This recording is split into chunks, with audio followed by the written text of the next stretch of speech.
L'art de s'enfouitre.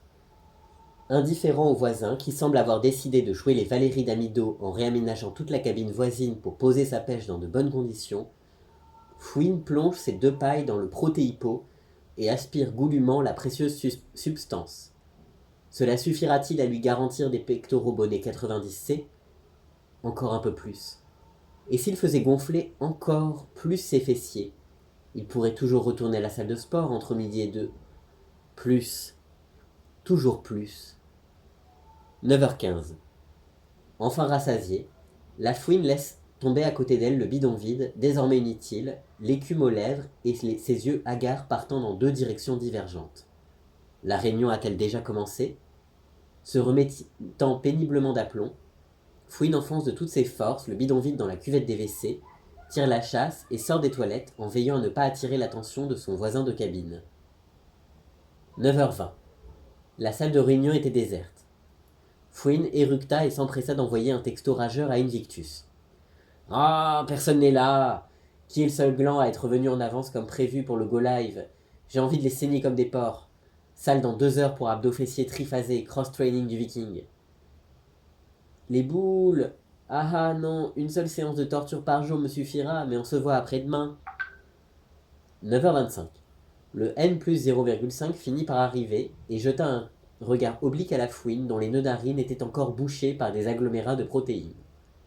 Ah, te voilà enfant, lança-t-il avant de commencer à l'invectiver au sujet de la mission qui prenait du retard de jour en jour. Enfin, s'étrangla intérieurement la fouine, qui venait de passer 5 longues minutes d'ennui solitaire en attendant ce connard. La mission. Une mission sur laquelle il n'avait reçu littéralement aucune information. Qui étaient les clients? Que voulaient-ils? Quel rôle Fouine avait-il à jouer dans cette histoire? Aucune foutre idée. Le N plus 0,5 continuait de se lamenter sur les process qui n'avançaient pas, tout en retenant jalousement tout indice susceptible d'éclairer Fouine sur la nature de sa sainte mission. 9h30. Les sièges autour de la table de réunion finirent par se remplir, bien que plusieurs collaborateurs censés être en repos, donc en burn-out et dépression nerveuse sévère, manquassent à l'appel. On commença enfin. Diagrammes, courbes et graphiques défilaient à toute vitesse devant les yeux toujours pas tout à fait en face de leurs lunettes de la fouine. Il avait, chose exceptionnelle, boudé le plateau de viennoiserie posé sur la table. Ses collègues, surpris et heureux d'avoir eu pour une fois le temps d'atteindre les croissants avant leur disparition dans le gosier fouinesque, s'en empiffraient pour faire passer le temps. Fouine transpirait d'angoisse en voyant toute cette nourriture lui filer littéralement sous le nez, mais il avait un sujet d'inquiétude encore plus important. Son estomac commençait à bouger tout seul dans son abdomen. 9h32. La fouine n'y tient plus. Il s'élance en boitillant et en tenant sa bedaine prise de tressautements incontrôlables hors de la salle. Dans le miroir des toilettes, il aperçoit son reflet et sa peau lui semble avoir pris la teinte verdâtre du bidon de protéines. Les yeux fous et enfiévrés, il se précipite vers les WC et extrait à grand-peine le bidon coincé dans le conduit. Celui-ci explose sous la pression et un jet d'eau commence à inonder le carrelage. Fouine aperçoit avec effroi la date de péremption indiquée sur le couvercle. 12 septembre 2008. Invictus, j'ai bouffé de la protéine frelatée d'au moins 10 ans. Les boules. La réponse d'Invictus ne le satisfait pas, et Fouine s'empresse d'écrire à Mathilde, dont la réponse ne se fait pas attendre.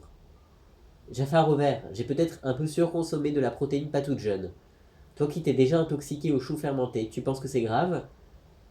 Bouh! C'est ça de jouer avec ta santé avec n'importe quel produit. Mon conseil? Fais un jeûne ou une cure à base de jus de kaki pendant 2 semaines avec 2 grammes de soude caustique dans le shaker. Ok, hahaha, si j'accouche de quelque chose, je t'appelle pour me poser la péridurale.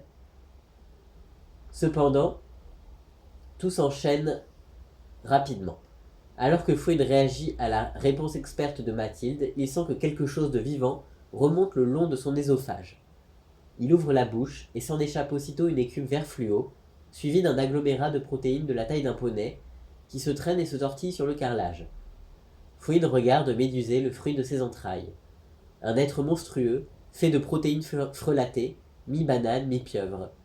La créature le fixe de ses petits yeux noirs et brillants, profondément enfoncés dans la masse protéique, et pousse un cri assourdissant, à mi-chemin entre le crissement d'une craie sur un tableau et le mugissement d'un buffle écrasé par un camion.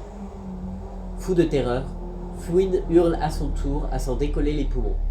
Il lance le bidon vide de protéines sur la chose, qui, loin d'être calmée, semble l'absorber dans sa biomasse.